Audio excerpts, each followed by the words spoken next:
Hello good morning guys. तो आज है हमारे कम्युनिकेशन का डे नंबर 18, जहाँ पे हम हमारी कम्युनिकेशन को इम्प्रूव करने के लिए कुछ एक्सरसाइज करेंगे। हालांकि इस वीडियो में हम जितने भी टॉपिक पे काम कर रहे हैं उनमें से मेनली दो टॉपिक पे हम ज़्यादा फोकस करेंगे। जो सबसे पहला फैक्टर है वो है डीप वॉइस, और जो दूसरा फैक्टर है वो है आर्टिकुलेशन। तो इस वीडियो में हम जितनी भी एक्सरसाइज करेंगे उन सभी के 5 रेप्स करेंगे। तो चलिए शुरू करते हैं। हम सबसे पहले डीप वॉइस के लिए जितनी भी एक्सरसाइज है वो करेंगे। जो पहली एक्सरसाइज है वो है साइलेंट टेक्निक, जिसमें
अब जो दूसरी एक्सरसाइज है वो है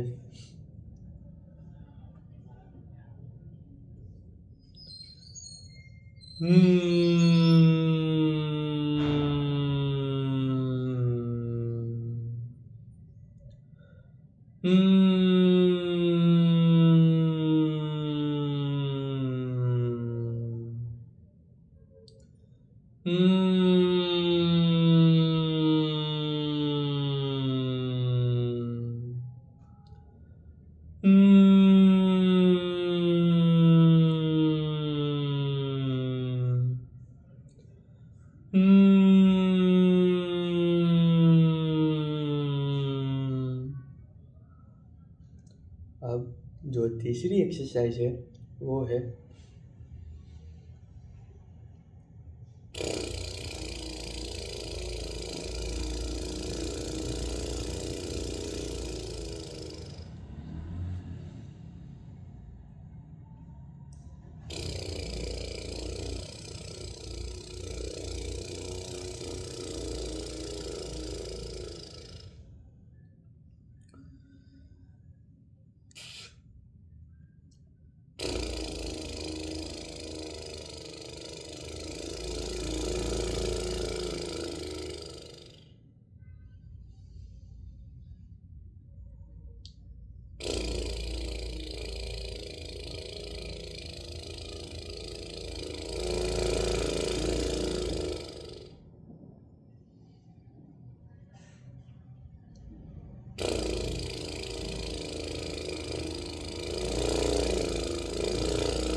ये हो गई हमारी डीप वॉइस के लिए जो भी 3 एक्सरसाइज है वो। अब हम करेंगे आर्टिकुलेशन के लिए जितनी भी एक्सरसाइज है वो। तो उसके लिए हमें कोई भी एक, एक पैराग्राफ को रीड करना पड़ेगा, लेकिन उस पैराग्राफ में आप अपनी लैंग्वेज में भी रीड कर सकते हैं। तो उसके लिए आपको सबसे पहले एक पेन या पेंसिल को अपने दोनों दांतों के बीच में रखना है, और फिर आप जिस भी लैंग्वेज में ज़्यादा कंफर्टेबल है उस लैंग्वेज में आपको एक पैराग्राफ को रीड करना है। तो चलिए शुरू करते हैं।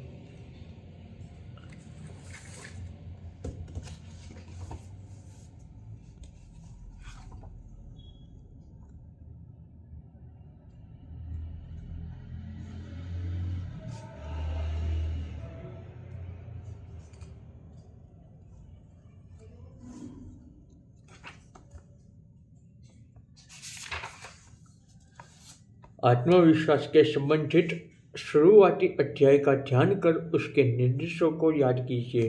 सलाह है कि सिद्धांतों को याद किए बिना बोलने की कला को समझिए।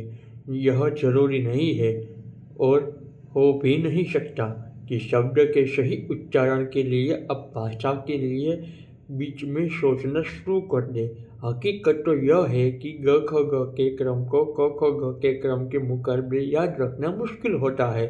दरअसल बचपन से ही व्यक्ति क ख ग के क्रम के लिए अभ्यास कर रहा होता है। भाषण कला में निपुण होने के लिए शब्दों का सही उच्चारण दिनचर्या के कामकाजों को जैसा आसान होना चाहिए। एक नौसिखिए के लिए पियानो बजाने की विधि शुरुआती मुश्किल खड़ी करती है, लेकिन समय के साथ उंगलियां अभ्यास हो जाती है।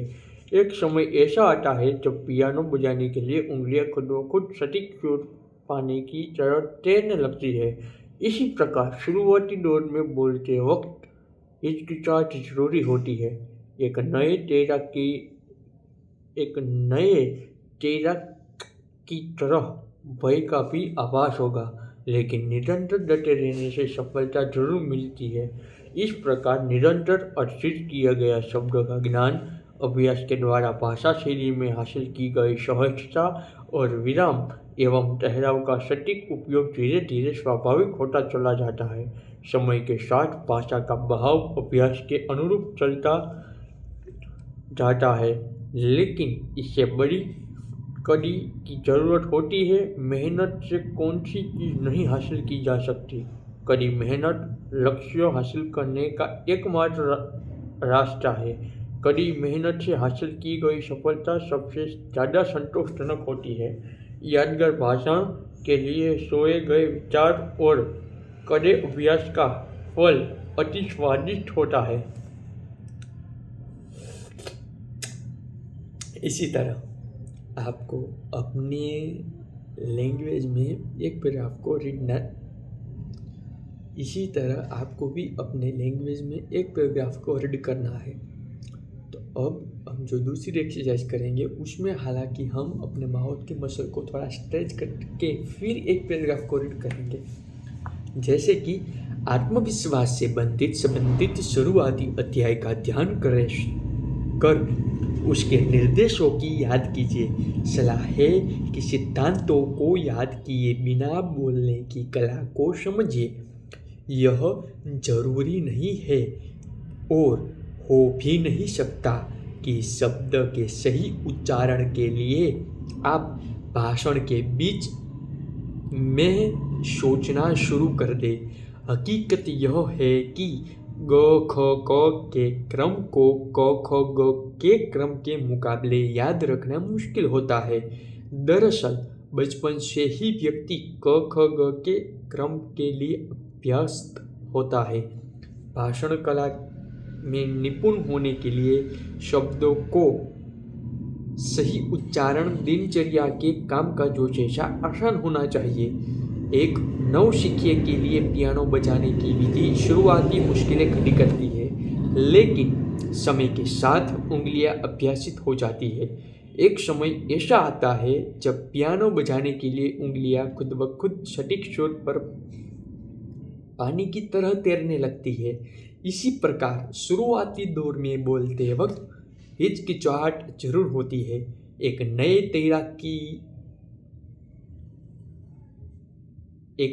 तैराक की तरह भय का भी आभास होगा, लेकिन निरंतर डटे रहने से सफलता जरूर मिलती है। इस प्रकार निरंतर अर्जित किया गया शब्द का ज्ञान अभ्यास के द्वारा भाषण शैली में हासिल की गई सहजता और विराम एवं ठहराव का सटीक उपयोग धीरे धीरे स्वाभाविक होता चला जाता है। समय के साथ भाषण का बहाव अभ्यास के अनुरूप ढलता चला जाता है, लेकिन इसके लिए बड़ी मेहनत की ज़रूरत होती है।